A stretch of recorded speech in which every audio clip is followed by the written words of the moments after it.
Yes, hot news yugi tuba tutuusa okuweereza mawulire agakugasa gwe Munnayuganda. Hot news eyiwa okuweereza mawulire ago goteekeddwa okumanya. Ffe tukuwa endowooza yaffe naawe n'ogifumiitirizaako. Omanyi tetusobola kukwatagana mu ndowooza, buli muntu aba ne kyalowooza, naye ffe okusinziira ku ndowooza yaffe ku kye tuba tunoonyerezza kye tukuwa naawe n'osinziira okwo n'okola okunoonyereza okukwo n'owezuulira okumanya kwo.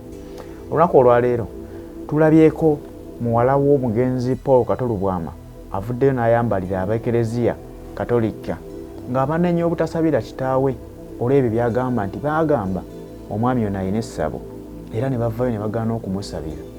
Ekintu ekyo Kereziya Katolika nsuubira nti ekintu ekyo kye baakola fayini tebakkiririza mbusamize, naye ate kye bandibadde bakola kubanga abafamire bennyini beesitula ne bagenda nga basaba nti basabire omuntu waabwe.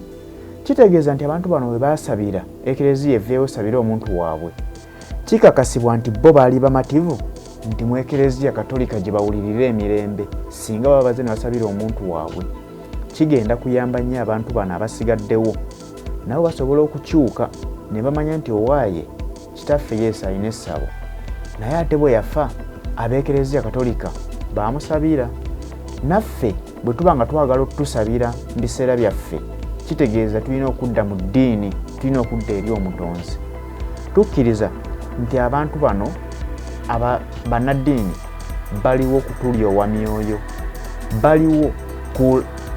baliwo okunoonya endiga ezo ezaabula ne bazizza mu kkubo edduŋŋamu. Nze kye mmanyi, ndi musajja mu Katoliki, naye nange mmanyi nti bwe mba mpulidde ekigambo ne mmanyi Omukama ndi wa ddembe okugenda n'engoberera ekyo kye mpuliramu emirembe.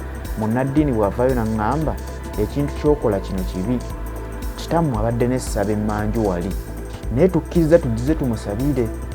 Wabula bwe tumusabira tubasaba abasigaddewo bamulekwa essaba eryo limenyebwe. Kati abaana bano kijja bakwatako bagambe nti olaba Ekereziya Katolika yakkirizza nejja neesabira kitaffe. Kitegeeza essaba eryo tulina naffe oddiggyawo ate ne kituwaliriza okudda eri Omukama Katonda. Abaana bano kigenda bbawa enkizo okudda mu kyaki batandike okusaba. Kubeera nkakasa nti obaviirawo ne basaba Ekereziya Katolika esabire kitaabwe, nkakasa nti kirabika be baali basabi, weewawo nga taata yamala n'afunawo osanga embeera yamuwaliriza okuzimba essabo. Amasabo gano si buli aba n'essabo nti abamusamize, abamu bagazimba okuwummulizaawo empewo z'abajjajja baabwe, naye baba tebagasamiriramu nti nno basamize bagasawuliramu. Kati abantu abo bo bajja kumanya nti ekituufu Ekereziya Katolika ekkiriza n'esabira kitaffe, naffe kitukwatako okudda eri Omukama Katonda. Naye nga bannaddiini mmwe mukibasizeemu ekintu kino ne mukibaagazisa okukyuka okudda eri Katonda. Naye baba nga baaganye okusabira omugenzi ono. Twalabako Pasita Bugingo ye yajja n'amusabira era nayo ne tumwebaza nti yakola ekintu kirungi nnyo kubanga yayagazisa abantu bano abasigaddewo nti Mukama Katonda ye mutuufu gwe tulina okugoberera. Biri bye musinza si kituufu kubikulembeza.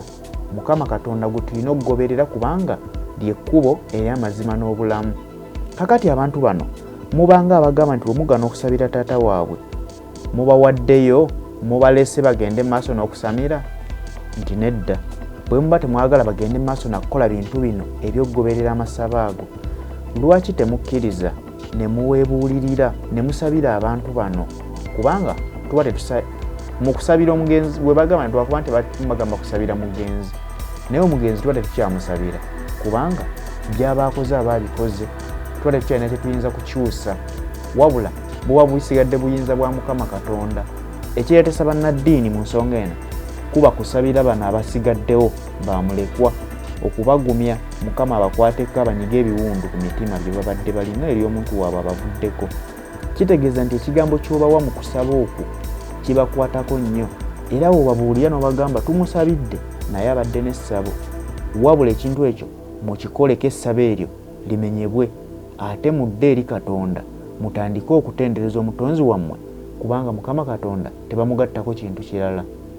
Abaana abo nkakasa nti baba bajja kuwuliriza ekintu ekyo era bakiteeke mu myoyo gyabwe era badde eri Katonda baveemu enkola ey'obusamize era amasabo ago mba temujja kuddamu kugalaba. Bakadde baffe si mu bubi naye nga bwe kiri nti tusobola okugenda ne tusabira emyoyo gy'abantu ababa baafa edda kubanga tulabawo biseera by'okwabya ennyimbe basobola okuyita mu nnaddiini yenna n'ogenda n'osabira omwoyo gw'omugenzi oyo gw'otaalaba nako naye tomanyi omuntu gw'ogenze kusabira oba yali musamize oba yali mu nzikiriza ki wabula obuuza kimu nti famire abampise basomi nti yes ne tugenda ne tusabira abantu abo naye mubaamu abantu ababa bewaggula ku famire tukimanyi bulungi nti omuntu asobola okuba nga famire y'abantu basabi naye ng'ate omuntu oyo gwe tusabira gwe twaziika aba yeye yalimu olusamize naye tusobola okuva ne tumusabira nga tetumanyi biki bwe yali akkiririzaamu. Kati ne kino nabano abantu ababeera n'amasabo amasabo ago nabo bawummulizaamu mpewo z'abajjajjaabwe era be babeera basinzizaamu so tuba tulina baluŋŋamya buluŋŋamya ne tumanya nti tulina bazza mu kkuba ettuufu okubagoba ku nzikiriza eyo gye bakkiririzaamu ey'amasabo ne tubazza eri Omukama Katonda. Wuliriza obubaka bw'omuwala bw'abadde nga si musanyufu ku nsonga y'Abannadiini Ogaana Okusabira Kitaawe. Munyizza nti abaami abo bagambye nti tebasobola kusabira mwoyo gwa mugenzi. It's very shameful hypocrisy. Hypocrisy bw'atagamba nti hypocrisy twasoma